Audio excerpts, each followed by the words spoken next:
Varicose wine సమస్యతో బాధపడుతున్నారు. Best చికిత్సను అందించే భారతదేశంలోని ఏకైక హాస్పిటల్ ఆవిస్. నమస్తే రమగారు. నమస్తే జయ. రమగారు, 12వ తారీఖున మనకి మాఘ పౌర్ణమి ఉంది. దీని యొక్క విశిష్టత. మాఘమాసమే విశిష్టమైన మాసం. అంతేగా, మాఘమాసం విశేషాలు చెప్పుకున్నాం కదా మనం. మాఘం సౌరమాసం అని చెప్తాం. నారాయణ ప్రీతి కోసమే, శ్రీ మహావిష్ణువు ప్రీతి కోసమే చేసుకుంటాం. మొదటి రోజు నుంచి చివరి దాకా ప్రతిరోజు ప్రాతకాల స్నానము, సూర్య దర్శనము, సూర్యుడికి అర్ఘ్యం ఇవ్వటం, సూర్యనారాయణమూర్తి ప్రీత్యర్థము పాలు పొంగించటము, ఇవన్నీ చేస్తాం కదా.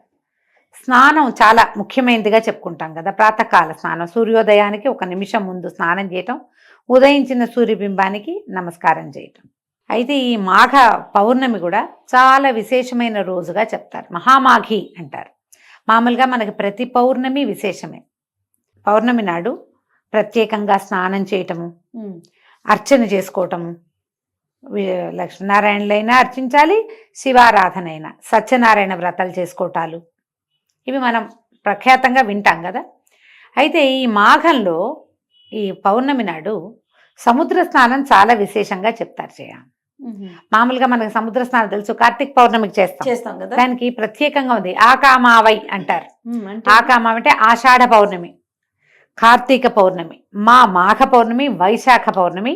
ఈ 4 పౌర్ణములు సముద్ర స్నానానికి చాలా విశేషమైనవి, చాలా విశేషం. వాట్లల్లో మహామాఘి మరీ విశేషం. హైదరాబాద్ వాసులకి సముద్రం లేదు, మనం ఏం చేయాలి? మనకు వెంటనే డౌట్స్, మనకు సముద్రం లేదు కదండి అంటే వెళ్ళాలి. ఎక్కడికైనా వెళ్ళలేము, కనీసం ఇంట్లో అయినా పొద్దున్నే స్నానం చేయండి, నదీ స్నానం చేయొచ్చు.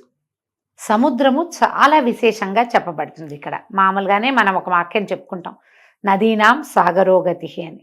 నదులన్నీ కూడా, అన్నిటి కూడా సాగరమే వాటి గతి. పైగా ఆకాశాత్పతి తుంతోయం యథా గచ్చతి సాగరం సర్వదేవ నమస్కారో కేశవం ప్రతి గచ్చతి. ఆకాశంలోంచి పడిన ప్రతి నీటి బొట్టు సముద్రం వైపుకే ప్రయాణం చేస్తుంది. మన నమస్కారాలన్నీ కేశవుడికే చెందుతాయి. సముద్రంలో స్నానం చేస్తే కేశవుడికి నమస్కారం చేసినట్టు. ఈ సముద్రంలో ఏంటంటే అపారమైన సౌరశక్తి నిండి ఉంటుందట ఈ పౌర్ణములలో. చూడు, నీకు ఎంత సూర్యుడి వేడిమికి ఎంత నీరు ఆకాశంలోకి పోతుంటుంది, అయినా కూడా తరగదు. చిన్నది పెద్దది అవదు, ఎంత ఉందో అంతే ఉంటుంది. ఈ సముద్ర జలాలు, ఈ ఉప్పు నీటి వల్ల ఏంటంటే నెగిటివ్ ఎనర్జీస్ పోతాయి. ఓకే. ఈ సంవత్సరం అంతా మనం ఏర్పాటు చేసుకున్నవి అంటే మన మీదకి మనం తెచ్చుకున్నటువంటి అన్ని రకాల నెగిటివ్ ఫోర్సెస్ని ఈ సముద్ర స్నానం కంట్రోల్ చేస్తుంది. నదీ స్నానాలు విశేషమైనవి. నీళ్లలో కరెంట్ ఉంటుంది, మనకు తెలుసు కదా. ఈ నదుల్లో కూడా నడుంలోతు నిలబడి నదీ స్నానం చేయాలని చెప్తారు.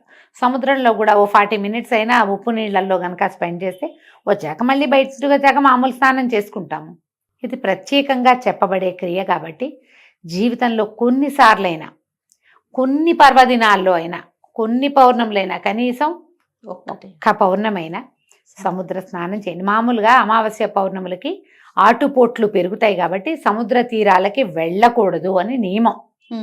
ఆ నియమంలో ఈ 4 పౌర్ణములు మాత్రం ప్రత్యేకంగా సముద్ర స్నానం చెప్పారు. ఉదయం చెయ్యాలి. పౌర్ణమిలో రాత్రిపూట కదా ఆటుపోట్లు పెరిగేది, సాయంకాలాలు కాదు, ఉదయ స్నానాలు 4 గంటల లోపే. ఎలా కుదిరితే అట్లా సముద్ర స్నానానికి కానీ నదీ స్నానానికి కానీ వెళ్ళేటప్పుడు ఇంటి దగ్గర స్నానం చేసి వెళ్ళాలి.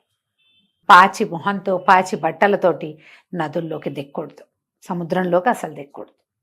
శుభ్రంగా ఉండి అప్పుడు వెళ్ళాలి. పైగా ఇవి పితృదేవతలకి తర్పణాలు విడిచే సమయం, ఇవన్నీ స్థిరంగా ఉంటాయి. ఈసారి పౌర్ణమి ఇంచుమించుగా నాకు గుర్తుండి సంక్రమణం కూడా అప్పుడే ఉన్నట్టుంది. మామూలుగా మనకి సంక్రమణాలు జరుగుతాయి కదా. మకర సంక్రమణం ఏమో మన కిందటి నెల 15వ తారీఖు వచ్చింది. ఇప్పుడు ఇంచుమించుగా ఇప్పుడు సంక్రమణం వచ్చేస్తోంది. ఇది కుంభ సంక్రమణం అంటారు. ఈ సంక్రమణము పౌర్ణమి ఒకే రోజు వచ్చినాయి. ఈసారి 12వ తారీఖు ఒకేసారి వచ్చినాయి. సంక్రమణ తిథుల్లో మామూలుగా మనకి పితృతర్పణాలు విడుచుకుంటాం కదా. ఈ మాఘంలో ఈ పౌర్ణమి నాడు మన సముద్రం దగ్గర కూడా పితృతర్పణాలు విడవచ్చు. అది కూడా మంచిదే. పిల్ల జల్ల తీసుకెళ్ళేటప్పుడు కొంచెం జాగ్రత్తగా వహించాలంతే. ఒకవేళ మనం ఏ సముద్ర స్నానానికి ఏ నది స్నానానికి వెళ్ళలేము, ఏమిటండి ఇప్పుడు మా సంగతి ఎట్లా అని అందరు అడుగుతుంటారు. ఇప్పుడు మా కుంభమేళా గురించి చెప్పుకుంటున్నాం, విపరీతంగా ట్రెండింగ్లో ఉంది కుంభమేళా, అంతే కదా. అక్కడికి వెళ్తేనే కుదురుతుంది, లేకపోతే కుదరదన్న మాట లేదమ్మా. అసలు అవకాశం ఉన్న వాళ్ళు వెళ్తారు, వాళ్ళు ఏదో అత్యద్భుతమైన వాళ్ళు, వెళ్ళలేని వాళ్ళు, పనికిమాలిన వాళ్ళు అలాంటివి ఏం లేవు. మా పుణ్యం వస్తే మీకు రాదు అనకూడదు. ఇక్కడ కూడా మనకు అవకాశం ఉంది, మనం ఇక్కడ చేయొచ్చు. మనం ఎక్కడ పుష్కర స్నానం చేసినా, ఎక్కడ నదీ స్నానం చేసినా మనకి పుణ్యమే లభిస్తుంది. అక్కడికి వెళ్తే అమోఘ పుణ్యం. అవకాశం ఉంటే వెళ్తాము, లేకపోతే దండం పెట్టి ఊరుకుంటాం. ఇప్పుడు మనకు సముద్రం లేదు, నది లేదు అంటే ఇంట్లోనే పొద్దున్నే స్నానం చేయండి. పెద్దవాళ్ళు ఎవరైనా ముందు తర్పణాలు విడిచే పద్ధతులు ఉంటే తర్పణని విడుచుకోండి. ఏదైనా దానం చెయ్యండి. పౌర్ణమి నాడు, మాఘ పౌర్ణమి, కంబళ్ళు, వస్త్రాలు, చెప్పులు, గొడుగు, తిలలు, నెయ్యి నిండుగా, తిలాలు నిండుగా ఉన్నటువంటి చెంబు, ఏదైనా ఒక వస్తువు, పాత్ర, అంటేనే మంచి నీళ్ళ పాత్ర, అవి కూడా దానం చేయొచ్చు. ఏది కుదిరితే అది. బంగారం దానం చేయొచ్చు, అన్నదానం చేసుకోవచ్చు.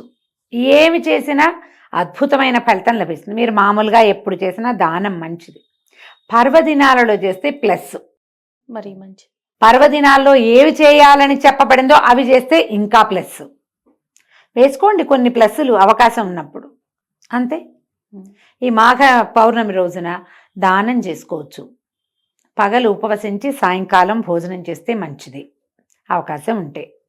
సాయంకాలం పౌర్ణమి చంద్రుడు కనపడ్డాక చంద్రుడిలో భావన చేసి లక్ష్మీ స్తోత్రం కానీ లలితా స్తోత్రం కానీ చేసుకోవచ్చు. లక్ష్మీనారాయణులని ఇద్దరిని భావించి సత్యనారాయణ వ్రతం చేసుకోవచ్చు. మీ అవకాశాన్ని బట్టి దండం పెట్టుకోవచ్చు. గట్టిగా పూర్ణబింబానికి ఎదురుగుండా నిలబడి ఒక్క శ్లోకం చెప్పుకుని, ఏదైనా విష్ణు సంబంధమైందో, లక్ష్మీ సంబంధమైందో, దేవీ సంబంధమైందో చెప్పుకుని నమస్కారం చేసుకోండి. బ్రాహ్మణులకి దానం చేస్తే అత్యుత్తమమైన ఫలితం ఇస్తుందని చెప్తారు. అవకాశం ఉంటే చేయండి. ఎవరికి అవసరమో నీడీ పీపుల్ వాళ్ళకి చేయండి, అది కూడా అత్యద్భుతమైన ఫలితాన్ని ఇస్తుంది. ఎవరికైనా ఏమైనా ఇవ్వచ్చు కదా. ఇలా పర్వదినాలలో పాత విధానం చేయబోకండి. పాతవి ఇవ్వడానికి 3 రోజులు ఉంటాయి. పర్వాలలో పాత వస్తువులు దానం చేయొద్దు. పాత బట్టలు, పాతవి ఏమైనా తీసి ఇచ్చేయటము చేయొద్దు. కొత్తవి ఇవ్వగలిగితేనే దానం చేసుకోండి. మీ అవకాశాన్ని బట్టి ఏదైనా సరే. తప్పకుండా. నమస్తే. నమస్తే జయ.